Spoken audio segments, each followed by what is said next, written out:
Now this is looking good. We got Jumpluff, Rare Candy, Roseanne is all I need. There's the grass and the Hoppip. Hoppip? Oh my god, don't tell me they're all prized. That's impossible, there's 4 in the deck. Oh, thank god I got this proxy one. I'm saved. Luxray!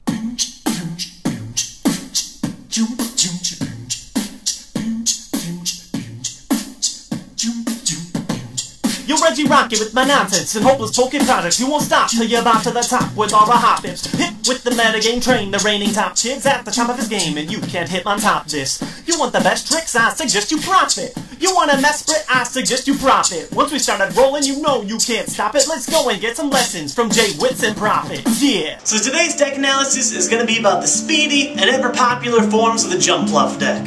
Should be a lot of fun, and it's been a while since I've done a deck analysis, so let's get right to it. As you guys might know, I hate giving out card-for-card lists, so I'll give you the deck skeleton and leave room for text. As many of you might know, the fantastic player Chris Fulop has publicly posted his Jumpluff list, which I'll post at the end of the episode. It's a great example to look at, but it's not the best list of all time, and ultimately it should be up to you to choose how you want to play out your Jumpluff. The goal of the deck is pretty simple. Fill up your bench, get Jumpluff out, and get easy knockouts as quickly as possible with Mass Attack. The deck has fantastic recovery and speed, and usually great search options as well. Lists for Jumpluff are very unique, so I'll lay down the skeleton and the many different things you can fit into your list to play. Here's how the Pokemon should look. 4 Hoppip, preferably the Heart Gold Soul Silver one, because he can switch out from the active position with Bounce. An active Hoppip is a bad thing unless you can evolve in the same turn. With 30 HP, basically any deck can KO him fast. At least 2 Skiploom, probably the Secret Wonders one for the same reason. He can hit and switch with U-turn. The body might come in handy against evolutions, but most of the time you'll be just using him to evolve up to Jumpluff. 4 Jumpluff is needed for maximum consistency. He's the heart and soul of the deck and the most important card of it all. 3 Baltoy and 3 Claydol is a near staple in Jumpluff builds. You need fast draws quickly as you can grab it. More Baltoy also prevents your Hoppip starts. 2 Uxie LA for the same reason that you have the 3/3 Claydol. It provides quick and easy to search draw. 1 Chatot MD might sound optional, but I highly recommend it. It helps you reset bad hands through power locks, and again prevents Hoppip starts. He's also got free retreat. And that's your core line. I also highly recommend 2 Crobat G for better starts and damage adding, 1 Unknown Q for quick retreat out of a bad start, and possibly a Legends Awakened Azelf to prevent bad prizes. As far as trainers go, you're going to want the following. At least 3 Roseanne's Research for grabbing energy and getting basics, at least 2 Pokemon Collector for grabbing extra basics since it lets you get 3, at least 2 Bebe Search for searching out any Pokemon from your deck, 1 Luxury Ball because every deck should run 1 no matter what, at least 3 Pokemon Communication for fast searching of your evolutions and basics, at least 3 Rare Candy for the quick evolution from Hoppip to Jumpluff, 4 Broken Time Space to ensure the quickest start you can and as many turn 1 Jumpluff and Claydol as you can manage, 4 Poketurn if you decide to run Crobat, which I highly recommend for picking him up and using more Flash Bites, at least 1 Expert Belt for important damage boost and increasing HP, at least 1 Warp Point for warping and switching out and grabbing easier prizes, and at least 1 Night Maintenance to revive knocked out Jumpluff and discarded Grass Energy back into your deck. As far as the energy line goes, it's almost always just 4 Grass Energy and 2 Multi-Energy.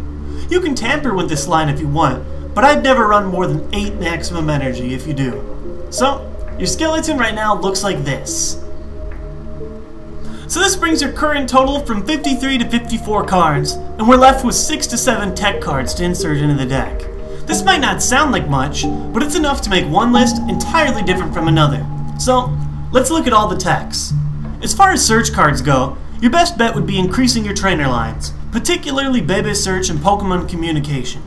Sunflora from Heart Gold Soul Silver was originally looked at for consistency boosting in Jumpluff, but I don't think it's needed with the heavy trainer and Claydol line you already have. With power techs, you can always throw in more Expert Belt, add plus power, or even add Cherums, which increase Jumpluff's power by 10 damage for each Cherum you have in play. Your best defensive tech is adding in a 1/1 or 2/2 Shaman level X, who increases your grass Pokemon's HP by 40. By giving Jumpluff 130 HP instead of the measly 90, he can take more hits and survive longer. You can also use Defense Cherim, but I wouldn't recommend it. Disruption techs are usually where most people play their tech cards in Jumpluff. More Warp Point is usually a quick decision. Regice is also considered because of his ability Regimove. This forces your opponent to switch if they are a basic Pokemon and you discard 2 cards out of your hand, which is great versus copies of Spiritomb or Mr. Mime, and can grab you easy prizes off their bench.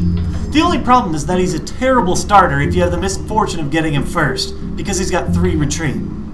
The most popular disruption tech is a 1/1 Luxray level X. Luxray lets you drag out specific Pokemon off the bench to KO, and he has the option to attack with multi-energy as well.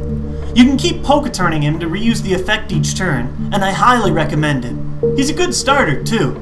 Another option that's been proven effective is adding in a Mesprit and an Azelf MT.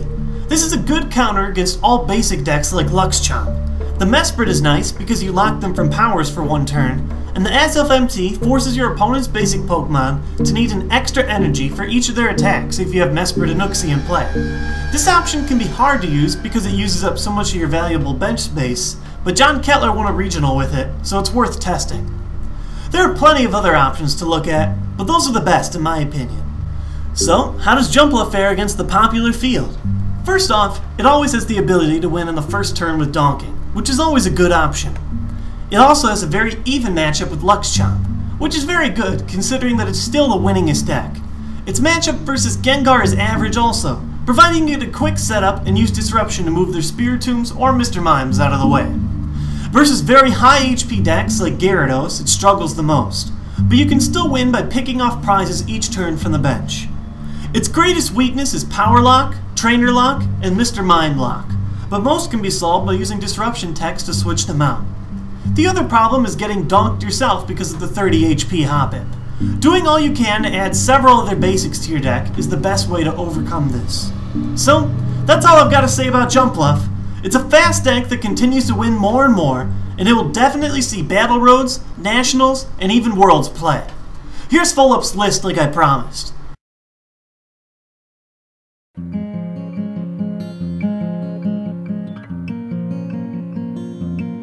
So that's today's deck analysis on Jumpluff. What deck would you like to see next Thursday? Just post your suggestion in the comment box below. And that's all I gotta say. Have a nice day. Peace. Today's information-filled profit episode was brought to you by Stop2Shop.com, and they've got a special offer for you. If you use the coupon code PROF-IT, all caps, you get 15% off your full order. Stop2Shop.com offers a wide selection of decks, packs, single cards, sleeves, and they offer $1.99 shipping for up to 100 single cards. Be sure to check them out for your Pokemon card needs, and thanks for sponsoring Profit.